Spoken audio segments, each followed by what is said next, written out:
అందరికి ఇచ్చాడు, అమ్మఒడి వేశాడు, స్కూళ్ళల్లో పిల్లలకి కావాల్సిన సదుపాయాలన్నీ ఇచ్చాడు, ఏంది స్కూళ్ళన్నీ బాగు చేయించాడు, ప్రజలకు కావాల్సిన ఏర్పాట్లన్నీ చేశాడండి. 45 సంవత్సరాల వయసు దాటిన వాళ్ళకి 15,000 రూపాయలు వేస్తానన్న స్కీమ్ ఒకటి ఆయన మెయింటైన్ చేస్తున్నాడు. చంద్రబాబు నాయుడు ఇందులో చేయనిది ఏంది, అన్నీ చేశాడు. ఇప్పుడు ఆరు అమలు అన్నాడు, 6 అమలు పూర్తి చేశాడు. ఇంకా చేయాల్సింది అమరావతి. ఇప్పుడు ఆ అమరావతికి కేంద్రం ఇచ్చే డబ్బుల్ని ఏ రకంగా నొక్కేయాలా అని చెప్పి చూస్తున్నారు. మరి జగన్మోహన్ రెడ్డి అన్ని పథకాలు ఇచ్చారు, ప్రజలు మొత్తం మా పథకాలు గుర్తుపెట్టుకోండి తిరస్కరించారండి. పెట్టెలు ఎత్తుకోకపోతే ఎవడు బాధ్యుడు? నేను ఎగ్జామ్స్ రాశాను, నేను రాసిన ఎగ్జామ్స్ కరెక్టో కాదో మార్కులు వేసే టీచర్ చూడాలి కదా. అంతకుముందే ఈ ఎగ్జామ్స్ రాసిన పేపర్లు దొంగతనం చేస్తే ఇంకా నాకు మార్కులు ఏమొస్తాయి? అక్కడ ఒక ఎగ్జామ్స్ రాస్తారు, ఆ ఎగ్జామ్స్ రాసినటువంటి దాంట్లో పేపర్స్ అవతలోడు సరిగా దిద్దాలిగా. అవి కరెక్టో కాదో సరిగ్గా దిద్దలేదంటారా? అసలు దిద్దడానికి వెళ్తేగా అవి పెట్టలే ఇక్కడ ఎర్రర్ అయిపోయినాయి. ఇంకా ఎక్కడున్నాయి? జగన్మోహన్ రెడ్డి బయటకు వస్తున్నారు, ఇప్పుడు లేట్ అయింది బయట. అంటే ప్రజల దగ్గరే. ఇప్పుడు ఎక్కడన్నా లాండ్ ఉండడా? అలాగే ఇప్పుడు బయట ప్రజల్లోనే ఉన్నాడండి ఆయన. జగన్మోహన్ రెడ్డి ఇప్పుడు ప్రజల్లోనే ఉన్నాడు, ప్రజల్లోనే తిరుగుతున్నాడు. జగన్మోహన్ రెడ్డిని ఇప్పుడు ఏం చేద్దామని, జైలు వేద్దామని ఉంది చంద్రబాబు నాయుడికి. వేస్తే వేసుకొని జైల్లో ఉంటే కూడా గెలవడా ఏంటి? 2019 ఎన్నికల ముందు పాదయాత్ర చేసి వచ్చి 151 సీట్లు గెలిచారు. ఇప్పుడు ప్రజల్లోకి వెళ్తున్నారు. దీనివల్ల మరి అసలు 151 కాదండి, 164 వాళ్ళ కౌంటింగ్లోకి వెళ్ళిపోయినాయి. వైసీపీ వాళ్ళ 164 వాళ్ళ కౌంటింగ్లోకి వెళ్ళిపోయినాయి. వాళ్ళకి రావాల్సిన 11 వీళ్ళకి వేశారు. ఎవరు లెక్క పెట్టారు? ఎక్కడ పెట్టెలు కరెక్ట్గా చూశారు? అర్ధరాత్రి కాడ ఓట్లు వేపించే రాజ్యం వీళ్ళేగా తెచ్చింది. ఎప్పుడన్నా సాయంత్రం 6 గంటల తర్వాత ఓటింగ్ పోల్ జరిగిందా? మనం తప్పు చేయలేదని అనుకుందాం. ఆంధ్రప్రదేశ్లో 6 గంటల తర్వాత ఓటింగ్ ఎక్కడైనా జరిగిందా? ఈవీఎంలు వచ్చిన తర్వాత అయినా జరిగిందా? లేదు కదా.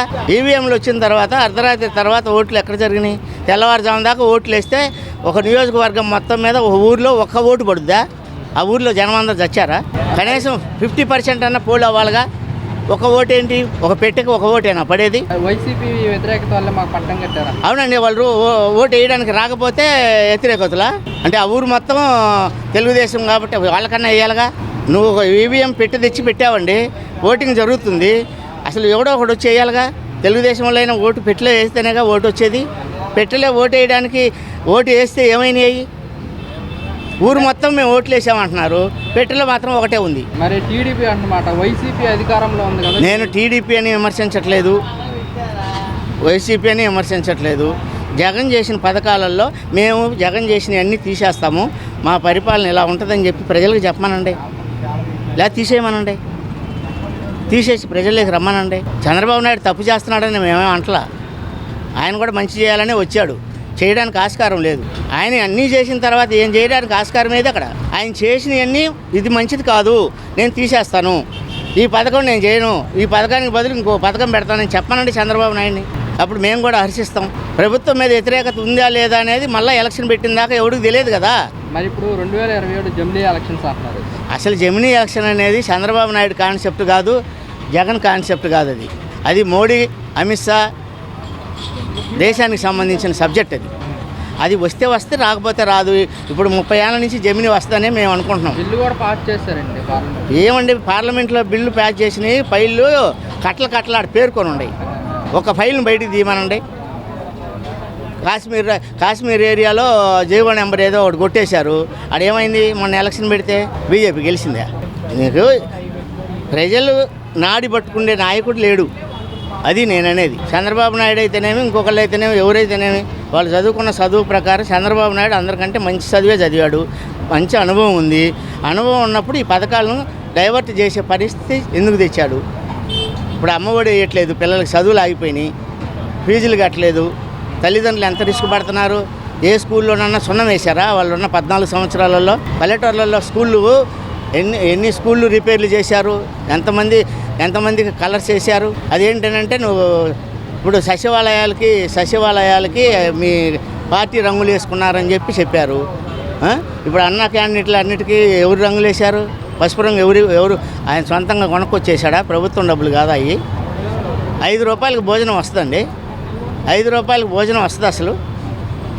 పేద ప్రజలకు పెట్టడానికి 5 రూపాయలకు భోజనం పెట్టాలా? సరుకులు ఎంత పెంచారు? ఎవరు భోజనం పెడుతున్నారండి? కిలో కందిపప్పు ఎంత ఇప్పుడు? శనగుండ్లు ఎంత?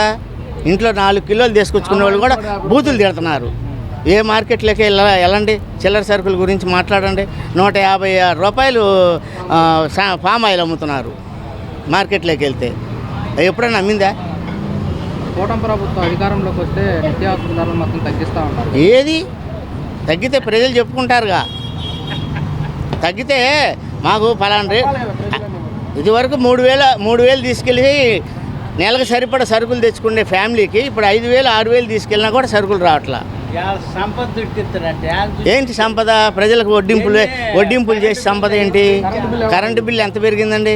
సామాన్య మానవుడికి 1000 రూపాయల లోపు బిల్లు వచ్చేవాడికల్లా 1,300 1,400 బిల్లు వచ్చింది.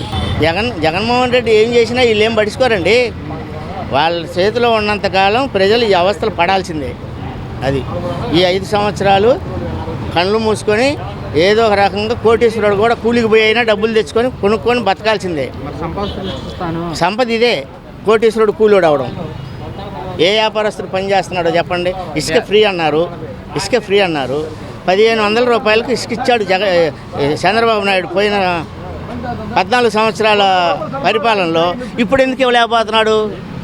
1,400 10 టైర్లు లారీ ఇసుక. నేను ఇల్లు కట్టుకున్నా 1,400 చంద్రబాబు నాయుడు టైంలో. ఇప్పుడు ఎందుకు ఇవ్వలేకపోతున్నాడు? కిష్లో ఇసుక ఏమన్నా డబ్బు అడిగిందా? వీళ్ళు అడిగితేనేగా ఇస్తుంది. ఇక లారీ కొనాలంటే ఎంత అవుతుంది? అదేంటంటే ఆయిల్ పెరిగింది, అదంతా లారీ వాడు చూసుకుంటాడు. నువ్వు అసలు ఆ డబ్బు కట్టుకోకుండా ఫ్రీగా ఇచ్చేసేయి లారీ వెళ్తే.